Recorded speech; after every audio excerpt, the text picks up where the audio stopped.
Šta je drugo NATO pakt i njegova ideologija nego nastavak nacifašizma koji je u krv zalio Evropu i svijet, kao što to radi danas i NATO pakt, nastavljajući to dijelo nacifašističko, tiransko, zločinačko, radi sebe i svojih interesa.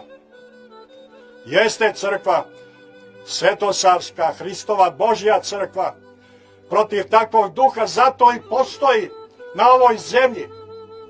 Zato je Bog došao na zemlju da nas oslobodi od svake tiranije, pa i od tiranije Mehmed Fatimske, od tiranije NATO paktovske, od tiranije zločinačke 20. vijeka.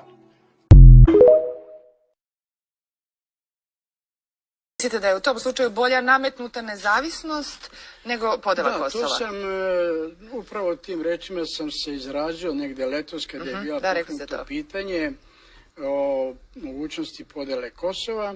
Moj stav bio tada i sada je da je bolje nametnuta nezavisnost nego podela Kosova, jer sve što je nametnuto to je privremeno, to je kratkotrajno, kao i svaka okupacija koja traje jedno vreme pa prestane.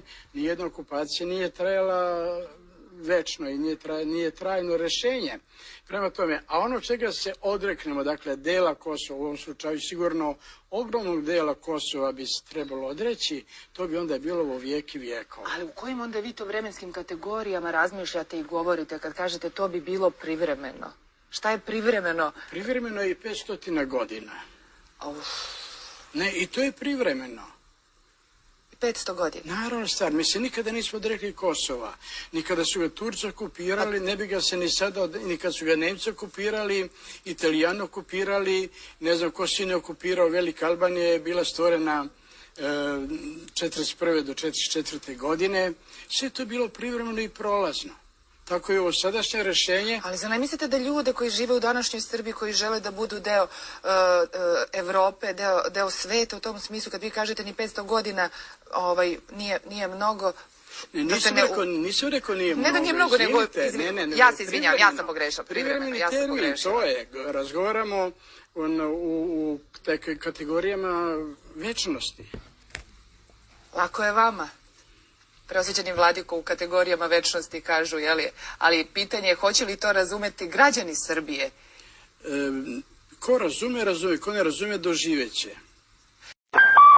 Poruka od Zagija, naređenje od Zagija za sve jedinice. Sva pogrešna vozila neprijatelja uništiti, pripremiti zapaljive smjese i sve spaliti. Ponavljam.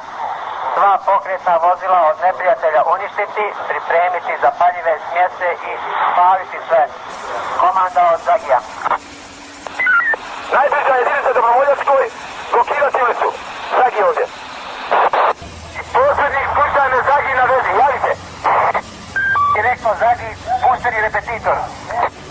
Svim jedinicama, izvršna komanda ljudi, iz vrhovne komande CO Bosne i Hercegovine. Zagi vam govori, ne mogu vozila prolaziti. Blokiraj to. Blokiraj. Ovo je genocid koji se desio najveći posle Drugog svjetskog rata. Svaki čovjek je kukavica i ne čovjek koji ne dođe ovdje da se pokloni ovim mučenicima. Ovaj narod nikome nije bio kriv. Ovaj narod to su ljudi, seljaci, građani, obični ljudi, đaci, starci, babe, djedovi, djevojke. Ovdje nijesu vojnici ginuli. Ovdje su zločinci došli da čiste Bosnu od Bosanaca. Ja mislim da se to dogoditi neće dok jednog Bosanca traje. Bosna i Hercegovina je cjelovita država, nema države u državu. Što se tiče ove republike, ja sam rekao ovome, kako mu ime, Dodiku, on je kupio jedan stan u Beogradu 700.000, on je obezbijeđen, pa kad mu ne valja ovdje, on će biti u Beogradu. A vi su pamete, pa vidite što vi radite. Hvala vam puno. Zdravo bili, prenesite to.